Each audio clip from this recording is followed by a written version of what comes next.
Bonds are often overlooked by independent agents, but they represent a stable and profitable opportunity. Why should you consider bonds for your agency?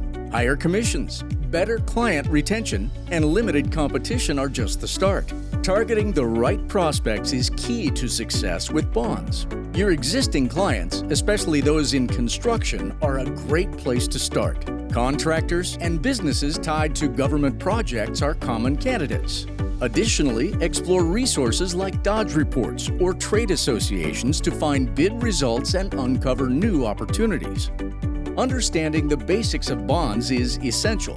There are three main types: bid bonds, which guarantee the bidding process; performance bonds, ensuring the job is completed; and payment bonds, which protect payments to subcontractors. You'll also encounter other types like maintenance and site improvement bonds. Closing the sale involves guiding your clients through the underwriting process. Work closely with underwriters to develop strong proposals that meet the client's needs while aligning with the insurer's criteria.